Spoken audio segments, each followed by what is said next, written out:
Então tá, meus amigos, vamos voltar aqui ao nosso bate-papo, ao nosso treinamento sobre planejamento e controle da manutenção, né, em parceria com o pessoal da Vaportec. E agora nós vamos falar aqui no módulo 3, que é onde a gente vai entrar na parte de planejamento propriamente dito. Então eu vou ler aqui para vocês os conceitos de planejador e programador. Então, planejamento de manutenção é o levantamento de dados e posterior análise destes para tomar decisões prévias à intervenção, norteando as ações da manutenção.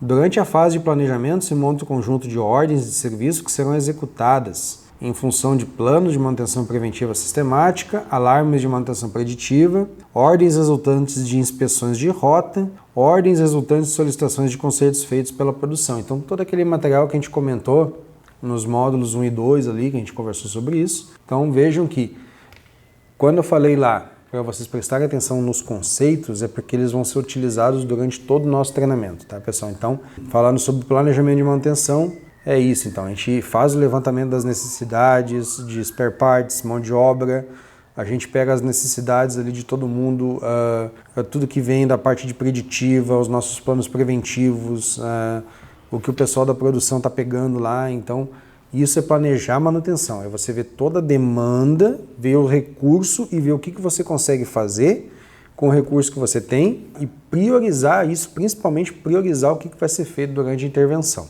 É muito importante para a montagem de um cronograma com todas as atividades que serão desenvolvidas durante a intervenção programada. Há sempre aquela ordem de manutenção que é considerada o caminho crítico, né? Ou seja, o trabalho a ser realizado que demandará mais tempo em função da sua complexidade. Então, quando você monta um cronograma ali de uma parada programada, eu botei ali embaixo um exemplo de um gráfico de Gantt, que é uma ferramenta muito boa ali, também para a parte de projetos, para cronograma de projetos. Eu gosto muito de usar o gráfico de Gantt, né? Você consegue mapear qual a sua atividade crítica, né? O que vai determinar o seu tempo de parada.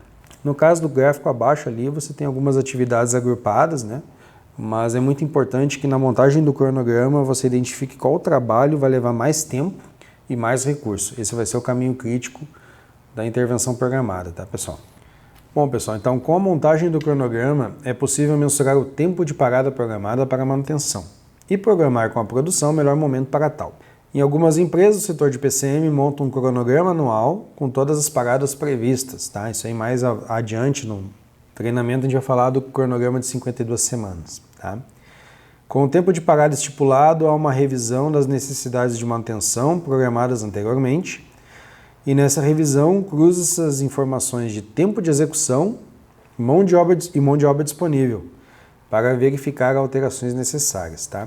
O que quer dizer isso? Você pode chegar lá e programar uma parada de manutenção para equipamento de 12 horas. Aí você vai lá verificar com o pessoal da produção, com o PCP, enfim, e eles vão dizer, não, cara, a gente consegue te liberar o equipamento por 8 horas. Então é necessário uma revisão do cronograma para ver o que vai deixar de ser feito, né, em função dessa redução de tempo. Muito importante, uma dica que eu já deixo, se isso ocorrer ou quando ocorrer, tem um documento escrito com as atividades que vão deixar de ser feitas e os principais impactos que isso pode acarretar no equipamento. Registrem.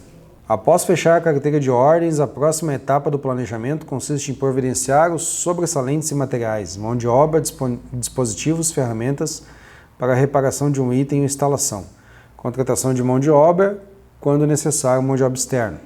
Então, aquilo que a gente já vem conversando, a função do PCM vai ser pegar as atividades, ver os spare parts, insumos necessários, mão de obra e tudo que vai ser preciso para uma boa parada programada aí para a gente ter uma boa execução da atividade. Bom, pessoal, então a partir da conclusão da última etapa do slide anterior, passamos para a programação propriamente dita, que consiste em viabilizar a execução do planejamento dentro do tempo estipulado pelo cronograma, montar aí o quebra-cabeças, né?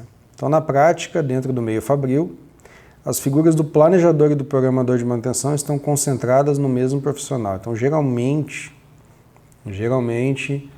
o cara que planeja é o mesmo que programa, até porque são duas atividades que elas caminham muito de mão dadas ali, né? Então não tem como você planejar sem pensar na programação e não tem como você programar uma coisa que você não planejou. Então, na prática, planejador e programador são geralmente o mesmo profissional.